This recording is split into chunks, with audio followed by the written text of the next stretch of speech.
تو حضرت والا نے پھر جب یہ کتے دیکھے حضرت نے بڑھیا کے ساتھ، تو اسی وقت یہ شعر بنا، میڈ ان برطانیہ، میڈ ان لندن، کسی کو ذوق کلاب ہے کتے، کسی کو ذوق کلاب ہے تو کسی کو ذوق گلاب ہے، یعنی کہ اللہ کے پیارے، یعنی کہ شریعت سنت پر عمل کرنے والے۔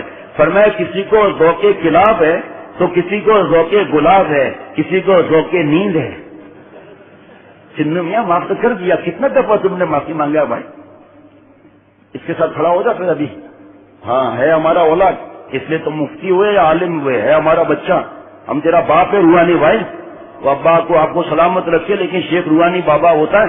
خواتین بیچاری کبھی کبھی خط لکھتی ہیں، ہم ملنے آ سکتی ہیں گھر پر، ہم کو دم کریں گا، ہم پر پھونک ماریں گا، ہم بتاتے ہیں کہ ہم پھونک ماریں گا ہمارا پھونک نکل جائے گا، ہم دم کریں گا ہمارا دم نکل جائے گا۔ بالکل تم ہمارا بیٹی ہے، خط میں لکھتا ہے تم ہمارا بیٹی ہے لیکن ہم تمہارا ابا ہے، لیکن نام محرم ابا ہے۔ ہم آپ کا بابا ہے لیکن نام محرم بابا ہے۔ آپ شیخ کو دیکھے گا آنکھ کا زانی ہو جائے گا، آپ اللہ کا نافرمان ہو جائے گا، اور شیخ اگر ذلیل حرکت کرے اس پر تو لعنت کا پہاڑ ٹوٹ پڑے گا۔ کہ بے حیا بیان کرتا تھا، قبر میں پیر لٹکے ہوئے تھے اور دوسروں کی نام محرم بہو بیٹی کو دیکھتا تھا اور کہتا تھا ہاں گھر آ جاؤ تم پر دم کروں گا۔ ہم تو خواتین کو بیعت کرنے کے لیے بھی گھر نہیں ملاتے، حالانکہ ہمارے گھر میں سب کو پتا ہے الحمدللہ محرم خواتین کتنی ہوتی ہیں جن کو پتا ہے ہمارے گھر کا، لیکن نہیں، یہ آج کل خطرہ زیادہ ہے، آہستہ آہستہ بیریل ہٹتے جاتے ہیں۔ دل کا حدود اللہ فلا تقرب ہوا، خدا نخواستہ حدود نہ ٹوٹ جائیں، بیٹے عثمانی کر دیتے ہیں، خط میں لکھ دیتے ہیں، شوہر نے بتایا، ابا نے بتایا، بیٹے نے بتایا، بھائی بیٹے عثمانی کر لیا، کیونکہ حضور صلی اللہ تعالی علیہ وسلم نے حضرت عثمان رضی اللہ تعالیٰ عنہ کی غیر موجودگی میں ان کو بیعت کیا تھا، اس کو بیٹے عثمانی کہتے ہیں۔ بس ہو گیا ماشاءاللہ، کیا ضرورت ہے گھر آنے کی؟ ہاں آپ کا کوئی مسئلہ ہے، کوئی اور بات ہے تو آپ خط لکھ دو، اپنے شوہر کو بھیج دو، ابا کو بھیج دو، بیٹے کو بھیج دو۔ جو جتنا زیادہ احتیاط کرے گا اتنا کامیاب ہوگا۔ کیوں؟ المتقی من یتقی الشبہات، اللہ والا جس کو بننا ہے شبہ گناہ سے بھی بچے گا۔ اس کو لیجیے بھائی ذرا۔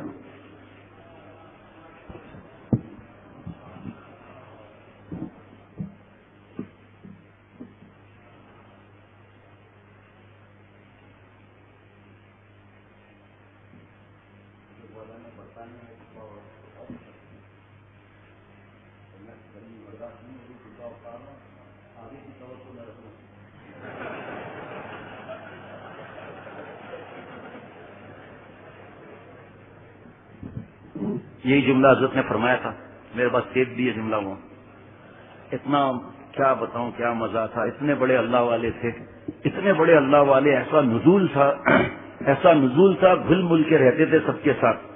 تو جو ایک خوف ہوتا ہے نا شیخ کا کہ کیسے بات کریں، کیسے اصلاح کرائیں، وہ حضور صلی اللہ علیہ وسلم مزاح فرماتے تھے، لیکن ہمارا مزاح جو ہے نا اس کے بعد استغفار بھی ضروری ہے، لیکن یہ اس لیے وہ ساتھی مزاح ہوتا ہے تاکہ خوف ختم ہو جائے، اصلاح کی فکر لگ جائے۔ تو میں عرض کر رہا تھا کہ وہ آ کے انہوں نے بتایا کہ حضرت راون کو جلا رہے ہیں، تو اس میں قرآن پاک کی 2 صفحات ہیں۔ آج تو ہم سم توڑ دیتے ہیں نا، سم توڑنے سے کچھ نہیں ہوتا، داڑھی رکھنے سے ہر کام سنت، سود سے بچنا، رشوت سے بچنا، دھوکے سے بچنا، ماں باپ کی خدمت کو سر آنکھوں پر رکھنا، ماں باپ کے پیروں میں بیٹھنا، یہ ان کو تکلیف اس سے ہوتی ہے کہ کوئی سب مسلمان فلم دیکھ رہے ہیں، زیادہ تر بہت کم پرسنٹیج ہے جو نہیں دیکھتی، جس کے گھر میں یہ چیزیں نہیں ہیں۔ الحمدللہ 10-12 دن کے اندر پتہ نہیں کتنی خوشخبریاں ملی ہیں، ٹی وی نکالنے کی، داڑھی رکھنے کی، اللہ کے کرم سے آج صبح بھی ایک خوشخبری ملی داڑھی رکھنے کی، بس اور موت آ جائے گی اگر ہم مسلمان نام کے نہیں کام کے بن جائیں نا، ان کے مارنے کے لیے یہی کافی ہے۔ دیکھ رہے ہیں کہ جناب وہ دبئی میں کرسمس اور نیو ایئر کے لیے جوان بیٹیاں جا رہی ہیں اپنے دوستوں کے ساتھ، اپنے کلاس فیلو کے ساتھ جا رہی ہیں۔ ہوٹل کا کرایہ پوچھو، گواہ بیٹھا ہوا ہے، ہوٹل $50 میں جو مل رہا ہے $500، 6 دن کے لیے کتنے ڈالر ہو گئے، اور اس کے پاس روپیز 3 لاکھ روپے تقریباً ہو گئے۔ کھانا پینا آنا جانا، جوان بیٹیاں جا رہی ہیں، ابا پیسے دے رہے ان کو، اپنے کلاس فیلوز کے ساتھ جا رہی ہیں، ان کو پیسے دے رہے۔ کیوں؟ ابھی دوپہر میں صبح انہوں نے بتایا دوست نے ہمیں کہ یہ معاملہ ہو گیا، اور ان دوست نے بتایا کہ وہ شیخ وجہ پتا ہے کیا؟ میں نے کہا کیا؟ کرسمس کا درخت بنا رہے ہیں مسلمان دنیا میں سب سے اونچا، اور اس کے اندر سونا اور پتہ نہیں کیا کیا چیزیں لگا رہے ہیں، اس کو دیکھنے کے لیے مسلمان مرد اور عورت جا رہے ہیں وہاں پر۔ پھر کہتے ہیں اللہ اصل عالم اسلام پر رحم نہیں ہو رہا، اللہ پاکستان پر رحم نہیں ہو رہا، ہم نے رحم کی کون سی حرکتیں چھوڑی ہیں بھائی؟ آپ بتاؤ، جب صرف ایک تصویر نہیں ہوتی وہاں رحمت کے فرشتے نہیں آتے تو خالق اور مالک اپنی رحمتوں کے ساتھ کیسے آئیں گے؟ جب ایسی بے حیائی، عریانی، فحاشی ہو تو کیا حالات ہوگی آپ خود سوچو ذرا. جب مسلمان جہاز کا کرایہ کتنا، جوان بھیٹیاں لباس انہوں نے برقعے پہنے ہوئے ہوں گے نا، پینٹ شرٹ ہا ہوا، اور اللہ تعالیٰ کی ناراضگی، لعنت برس رہی ہے، لعنت برس رہی ہے، یونیورسٹی میں لعنت، کالج میں لعنت، اسکول میں لعنت، شاپنگ پیراڈائز میں لعنت، ایئرپورٹ پہ لعنت، ریلوے اسٹیشن پر لعنت، بس اسٹاپ پر لعنت، گھروں میں لعنت، مارکیٹوں میں لعنت. اور لعنت کا مطلب پتہ ہے؟ بہت عن الرحمہ، اللہ کی رحمت سے دوری. اور یہ لعنت کب آتی ہے؟ جب خدا نخواستہ کوئی مرد عورت کو دیکھے نامحرم، یا عورت نامحرم مرد کو دیکھے. حضور صلی اللہ علیہ وسلم بد دعا ہے، لعن اللہ الناظر والمنظور الیہ، اے اللہ لعنت فرما ان مردوں پر جو دوسروں کی بہو بیٹیوں کو دیکھتے ہیں. اور پھر جو جس قوم کی نقل کرے گا اس کے ساتھ معاملہ ہوگا، جو جس قوم کی تعداد بڑھائے گا اس کا معاملہ ہوگا. حضور صلی اللہ علیہ وسلم نے فرمایا، اے صحابی اس طرح مجھے گھور گھور کے کیا دیکھ رہے ہو، کیوں دیکھ رہے ہو؟ مفہوم عرض کرتا ہوں. عرض کیا کہ آپ تو اللہ کے لاڈلے نبی ہیں، انبیاء علیہ الصلوۃ والسلام کے سردار ہیں، آپ جنت کے فرشتوں کے سردار ہیں. آپ یہ جملے کو جو میں عرض کر رہا ہوں، ایک بزرگ ہے ختم نبوت کے، انہوں نے فرمایا اس جملے کو زیادہ پھیلاؤ، بار بار کہو اپنے بیانات میں کہ حضور صلی اللہ تعالی وسلم آخری نبی ہیں، اس کے بعد کوئی نبی نہیں آئے گا، نبوت بند ہو چکی، حضور صلی اللہ علیہ وسلم آخری نبی ہیں، حضور صلی اللہ علیہ وسلم آخری نبی ہیں، تاکہ بیچارے جو ساتھ ہیں ان تک یہ بات پہنچ جائے، تاکہ وہاں پر کوئی آ کر نبوت کا دعویٰ کرنے والے کو لے آئے، اٹھا کے جوتے مار کے بھگا دیں. ہندوستان پاکستان جب الگ نہیں ہوئے تھے تو آریہ مذہب کے لیے اس زمانے میں لاکھوں ڈالر دیے گئے کہ مسلمان کو آریہ بناؤ، ان کو سائیکل دو، کچھ کیش دو تاکہ وہ اپنا ایمان چھوڑ دیں. سائیکل اس زمانے میں بڑی بات تھی، اس زمانے کی مرسیڈیز تھی. انہوں نے رپورٹ لکھ کر بھیجی اپنے انگریز آقاؤں کو، انہوں نے لیڈ پھینک دی، ہم سونگ رہے ہیں. انہوں نے اپنے آقاؤں کو لکھ کر بھیجا کہ کبھی سائیکل کبھی چند روپے پر انہوں نے اسلام اپنا بیچ دیا. لیکن ہم نے ایک چیز نوٹ کی، جس کا کسی اللہ والے یا اس کے غلام سے تعلق ہے وہاں سے ہمیں جوتے پڑے اور پتھر پڑے، مار کے انہوں نے ہمارا سر پلپلا کر کے بھگا دیا. یہ سب سے بڑا انعام ملتا ہے کہ اس کے ایمان کو کوئی خرید نہیں سکتا اللہ کی رحمت سے. یہ مجلسیں جو ہیں، یہ میں اللہ والے کا غلام ہوں. الحمدللہ بیان جب بھی ہوتا ہے تو توبہ استغفار کر کے اس میں اعظم پڑھ کر اپنی نیت کرتا ہوں کہ اللہ آپ کا احسان ہے، مجھ گندے پر آپ نے اتنا کرم فرمایا، اتنے نیک لوگوں کی صحبت میں آپ نے مجھے بغیر استحقاق کے بیٹھنے کی توفیق عطا فرما کر کنو مع صادقین پر عمل کرنے کی توفیق دی.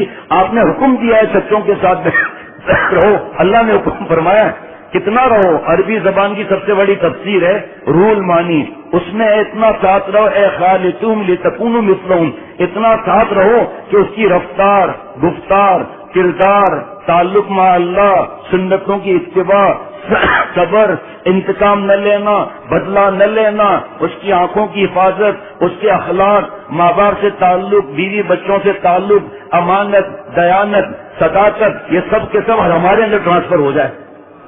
2 تالاب ہیں، ایک تالاب میں مچھلیاں، ایک میں مچھلیاں نہیں ہیں. بیٹھ کر بیان کرتے رہو 10 گھنٹے، مچھلیاں ادھر جائیں گی نہیں. قریب جلتے ہوئے دل کے دل کیسا ہوگا؟ تقریر کرنے کی ضرورت کیا ہے؟ مزہ آیا نا؟ تقریر کرنے کی ضرورت کیا ہے؟ بیچ میں ایک نالی بنا دو، مچھلیاں خود چلی جائیں گی وہاں پر. اسی طرح دل کے ساتھ دل میں، اب یہی آپ بلب دیکھ لیں، ہر ایک بلب جو ہے وہ کہاں تک روشنی دے رہا ہے کوئی بتا سکتا ہے؟ کوئی کتنے پاور کا، کوئی کتنے پاور کا بلب، سب مل کر اور کتنی روشنی ہو رہی ہے. اس لیے کسی کا نماز کی پابندی ہے، کوئی صبر والا ہے، کوئی شکر والا ہے، کوئی اہل علم ہے، کوئی اہل فتاوی ہے، کوئی غصے کو قابو کیے ہوئے، کوئی ماں باپ سے نہیں لڑتا، کوئی سچ بولتا ہے، کوئی سنتوں پر عمل کرتا ہے. اتنے پاور کے بلب ہو گئے اور جمع ہو گئے، اب روشنیاں دلوں سے دلوں کے اندر جا رہی ہیں. حضرت مجدد فرماتے تھے، یہ دور ایسا ہے، 100 برس پہلے فرماتے تھے، خدارا اپنے اولاد کو ان مجلسوں میں لاؤ، اگر ان کے عمل میں کوئی کوتاہی بھی ہوئی لیکن داڑھی والوں سے محبت تو ہو جائے گی، یہ بھی انعام ہے.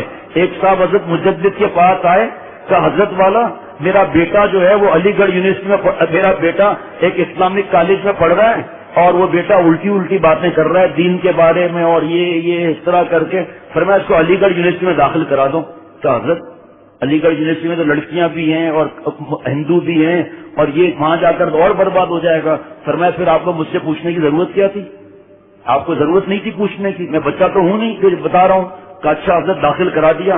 ہم عمل نہیں کریں گے. اس وقت بے حیائی، عریانی اور زنا اتنا عام نہیں تھا. اس وقت شراب اور بھنگ اتنا عام نہیں تھا. اس وقت زنا اور بدفعلی اتنا عام نہیں تھا. اس وقت یہ ننگی فلمیں، یوٹیوب، فیس بک، موبائل کی ذلتیں نہیں تھی. موبائل اس وقت ننگے موبائل نہیں تھے. اس وقت بے حیا موبائل نہیں تھے، تھے ہی نہیں. ٹیلی فون ہی کیا تھے جو آپ جانتے ہیں. لیکن اس وقت کا مشورہ الگ تھا، آپ کا مشورہ الگ ہے. اب اگر بھیج دو گے آپ یونیورسٹی میں تو برباد ہو جائیں گے. یا تو پھر اتنا ان کو ایمان سکھاؤ، پھر جہاں جائے گا بکاؤ مال نہیں ہوگا. جہاں جاتے ہیں تیرا فسانہ چھیڑ دیتے ہیں، جہاں جاتے ہیں تیرا فسانہ چھیڑ دیتے ہیں. کوئی محفل ہو تیرا رنگ محفل دیکھ لیتے ہیں. ان کو بھیج دیا علی گڑھ یونیورسٹی میں ابا نے. 20 دن کے بعد مٹھائی کا ڈبہ لے کر آ رہے ہیں. کہا حضرت میرا بیٹے کا ذہن بدل گیا، داڑھی رکھ لی اور دین کی باتیں کر رہا ہے فیور میں. حضرت یہ کیوں، ایسا کیوں ہو گیا؟ فرمایا جب وہ کفرستان گیا نا، وہاں ہندوؤں کے ساتھ، اور وہ ہندو بکواس زیادہ کرتے ہیں، ہر بات میں مچھیاں کرتے ہیں، مسلمانوں کو ستاتے ہیں، تو اس کا ایمان جو سویا ہوا تھا وہ جاگ گیا. اور اس نے مفتیوں سے رابطہ کیا یا نہیں کیا؟ کہا جی حضرت مفتیوں سے بھی رابطہ کیا، اللہ والوں سے بھی رابطہ کیا. فرمایا ٹھیک ہے، جگمگ جگمگ ایمان کرایا تو اس ہندوؤں کے مقابلے میں اس نے کہا ہمارا ایمان بھی مضبوط ہونا چاہیے.